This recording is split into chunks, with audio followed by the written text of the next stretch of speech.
بادشاہ کا ایک عزیز ترین حجام تھا۔ یہ روزانہ بادشاہ کے پاس حاضر ہوتا اور 3 گھنٹے اس کے ساتھ رہتا۔ اسی دوران بادشاہ اپنی سلطنت کے امور بھی سر انجام دیتا رہتا اور حجامت اور شیو بھی کرواتا۔ ایک دن حجام نے بادشاہ سے عرض کیا، حضور میں وزیر کے مقابلے میں آپ سے زیادہ قریب ہوں اور میں آپ کا وفادار بھی ہوں، تو آپ مجھے اس کی جگہ وزیر کیوں نہیں بنا دیتے؟ بادشاہ مسکرایا اور اس نے جواب میں کہا کہ میں تمہیں وزیر بنانے کے لیے تیار ہوں، لیکن تمہیں اس سے پہلے ایک ٹیسٹ دینا ہوگا۔ حجام نے سینے پر ہاتھ باندھ کر کہا کہ آپ حکم دیجئے۔ بادشاہ سلامت نے بندرگاہ پر ایک جہاز آیا ہے، مجھے اس کے بارے میں معلومات لا کر دو۔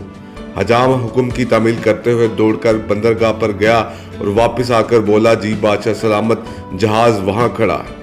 بادشاہ نے پوچھا کہ جہاز کب آیا؟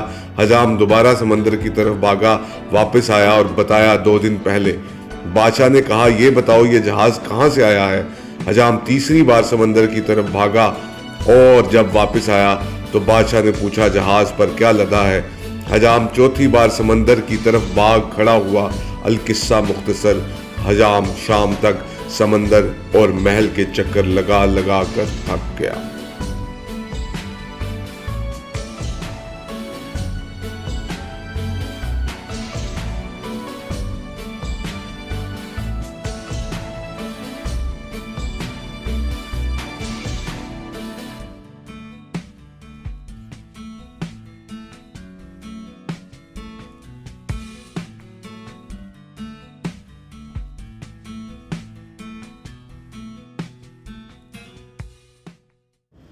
اس کے بعد بادشاہ نے وزیر کو بلوایا اور اس سے پوچھا کہ سمندر میں کوئی جہاز کھڑا ہے؟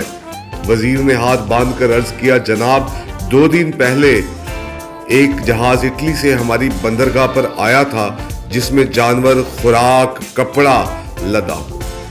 اس کے کپتان کا نام یہ ہے، یہ 6 ماہ میں یہاں پہنچا، یہ 4 دن مزید یہاں ٹھہرے گا، یہاں سے ایران جائے گا اور وہاں 1 ماہ تک رکے گا۔ اس میں 209 لوگ سوار ہیں۔ میرا مشورہ ہے ہمیں بحری جہازوں پر ٹیکس بڑھا دینا چاہیے۔ بادشاہ نے یہ سن کر حجام کی طرف دیکھا، جس پر حجام کو بہت شرمندگی ہوئی۔ اس نے ایک بات سمجھ لیا تھا کہ جس کا کام ہے اسی کو کرنا پڑتا۔ وزیر وزیر کے کام کے لیے ہے اور حجام حجام کے کام کے لیے ہے۔ ہم سب لوگ ایک دوسرے کو کام کو حقیر جانتے ہیں کہ وہ کچھ نہیں کرتا، لیکن جو کوئی جو کام کر رہا ہے وہی کام اس کے لیے بہتر ہے۔